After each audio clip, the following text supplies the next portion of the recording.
ಅದು 4 ವರ್ಷ ಅಲ್ಲ, ಎಷ್ಟೇ ವರ್ಷಗಳಾದ್ರೂ ಏನಂತೀವಿ, ಒಂದು ವ್ಯಕ್ತಿತ್ವದ ಒಂದು ಇದೆಯಲ್ಲ, ಅದು ಯಾವಾಗಲೂ ಕಮ್ಮಿ ಆಗಲ್ಲ. ಯಾಕಂದರೆ ಆ ಥರ ಒಂದು ಹೆಸರು ಅಲ್ಲ, ಹೆಸರು ಅನ್ನೋದಕ್ಕಿಂತ ಆ ಥರ ಒಂದು ಮನುಷ್ಯ, ಒಂದು ಹ್ಯೂಮನ್ ಹಂಗಾಗಕ್ಕೆ ಒಂದು ಅಪರೂಪ ಬೇಕಾಗಿ ಕೆಲವು ವ್ಯಕ್ತಿಗಳಿಗೆ ಅದು ಬರೋದು.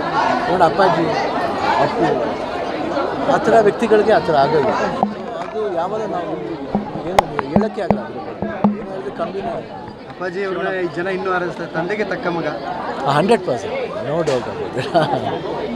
ಸಾಮಾನ್ಯವಾಗಿ ನೀವು ನೋಡ್ತಿರ್ತೀವಿ, ಎಲ್ಲೂ ಕೂಡ ನೀವು ಅಪ್ಪವ್ರಿಗೆ ಇಲ್ಲ ಅಂತ ಎಲ್ಲೂ ಬಳಸಿಲ್ಲ. ನಾವು ಏನು ಗೊತ್ತಾ, ಇಲ್ಲ ಅಂತ ಅನ್ಕೊಂಬಿಟ್ರೆ ಕಷ್ಟ. ಏನಂದರೆ ಅವಾಗ ಏನಾಗ್ತೀವಿ, ಕಂಪ್ಲೀಟಾಗಿ ನಾವು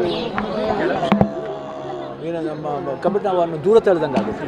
ನಾವು ಅವ್ನ ನೆನಪಲ್ಲಿ ಬಾಳಬೇಕು, ಆ ನೆನಪನ್ನ ಮನಸ್ಸಲ್ಲಿ ಇಟ್ಕೋಬೇಕು. ನಾವೇನು ಮಾಡಬೇಕು, ಎಷ್ಟು ಪ್ರಯತ್ನ ಆಗುತ್ತೋ ಅಪ್ಪು ನಮ್ಮಲ್ಲಿ ತೋರ್ಸೋಕ್ಕೆ ಪ್ರಯತ್ನ ಪಡಬೇಕು.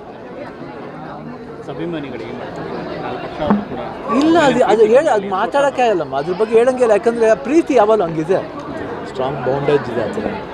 ಯಾಕೆ ಅವ್ನ ನಡವಳಿಕೆ ನನಗೆ ಅವ್ನ ವೀಡಿಯೋಸ್ ನೋಡ್ತಾ ಇದ್ರೆ ನಿಮಗೆ ಅನಿಸುತ್ತೆ, ಅವ್ನ ಮಾತುಗಳು ಆಡು ಏನೋ ಗೊತ್ತಿದ್ದು ಮಾತಾಡ್ಬಿಟ್ಟು ಹೋದ್ನೋ ಅಂತ ಅನಿಸುತ್ತೆ ಅನಿಸುತ್ತೆ. ಈ ಥರ ದಿನಗಳ ಅಂತ ಬಂದಾಗ ನೀವಿಬ್ಬರು ಜೊತೆಗಿನ ಒಂದಷ್ಟು ವೀಡಿಯೋಗಳು ವೈರಲ್ ಆಗ್ತಿರುತ್ತೆ. ಕೆಲವೊಂದು ಸರಿ ಒಂದು ಹೊಸ ಕಾರ್ ತಗೊಂಡಾಗ ಇಲ್ಲ, ಅದು ಯಾವಾಗಲೂ ಇರುತ್ತಮ್ಮ. ಯಾಕಂದರೆ ಅಪ್ಪು ಬಗ್ಗೆ ನಾವು ಏನು ಪ್ರತಿ ಅವ್ರ ಬಗ್ಗೆ, ಅಪ್ಪಾಜಿ ಬಗ್ಗೆ ಮಾತಾಡೋದು ದಿವಸನೇ ಇಲ್ಲ. ಅಟ್ಲೀಸ್ಟ್ ಒಂದು ಸತಿ ಅವ್ರು ಜ್ಞಾಪಿಸ್ಕೊತಾ ಇರ್ತೀವಿ. ಈ 4 ವರ್ಷ ಅಂತಲ್ಲ, ಅವ್ನು ಇರಬೇಕಾದ್ರೂ ಹಂಗೇನೆ. ಇವಾಗ ನಾವು ಇಲ್ಲ ಅಂತ ಅನ್ಕೊಳ್ಳಲ್ಲ. ಸೊ ಅದಕ್ಕೆ ನನಗೆ ಇಲ್ಲ ಅಂತ ಅನ್ಕೊಳ್ಳಲ್ಲ, ಅವ್ನು ನಿಜ ಅನಿಸ್ಕೊಂಡೆ ಮಾತಾಡ್ತಿರ್ತೀವಿ ಅಷ್ಟೇ. ಸಮಾಜಮುಖಿ ಸೇವೆಗಳ ಮುಖಾಂತರ ಅಪ್ಪು ಸರ್ ವ್ಯಕ್ತಿತ್ವನ ಅನಾವರಣ ಮಾಡ್ತಾವ್ರೆ. ಇದು 100%. ಯಾಕಂದರೆ ಅಮ್ಮ ನಮಗೆಲ್ಲ ಗೊತ್ತಿರೋದು ಅಷ್ಟೇ, ನಮಗೆ ಗೊತ್ತಿರೋದು ಇನ್ನೇನು ಗೊತ್ತಿಲ್ಲ. ನಾವು ಏನು ಮಾಡ್ಬೇಕಂತಿದ್ದೀವೋ ನಾವು ಅದು ಮಾಡ್ತಾ ಇರ್ತೀವಿ ಅಷ್ಟೇ. ಯಾರಿಗೂ ಗೊತ್ತಾಗಲ್ಲ ಅದು ಅಷ್ಟೇ. ಬಿ ಹೆಲ್ಪಿಂಗ್ ನೇಚರ್ ಅವರಿಂದ ಬಂದಿದ್ದದು, ದೊಡ್ಡವರಿಂದ ಬಂದಿದ್ದದು, ಬಾಗಿಯಿಂದ ಬಂದಿದ್ದು, ಅದು ಕಂಟಿನ್ಯೂ ಆಗ್ತಿದೆ ಅಷ್ಟೇ.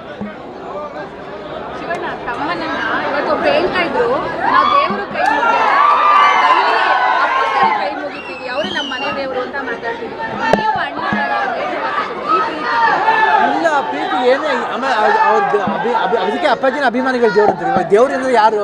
ಅವ್ರು ನಮ್ಮನ್ನ ದೇವ್ರು ಅಂತ ಕರೀತಾರೆ, ಅಪ್ಪನ ದೇವ್ರು ಕರೀತಾರೆ, ನಾವು ಅವ್ರನ್ನ ದೇವ್ರು ಅಂತ ಕರಿತೀವಿ ಅಷ್ಟೇ.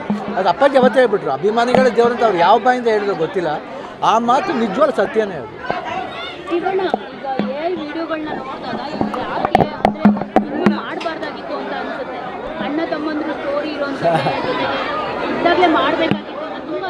ಆ್ಯಕ್ಚುಲಾಗಿ ಅದು ಆಕೆ ಮಾತುಕತೆ ನಡೀತಾ ಇತ್ತು, ಏನೋ ಅದು ಲಾಸ್ಟ್ವರೆಗೂ ಆಗಲೇ ಇಲ್ಲ.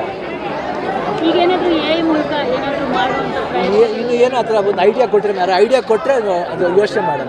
ಅದು ಅಚ್ಚುಕಟ್ಟಾಗಿ ಬರಬೇಕು, ಅದು ಆರ್ಟಿಫಿಷಿಯಲ್ ಅಂತ ಅನಿಸ್ಬಾರ್ದು. Thank you.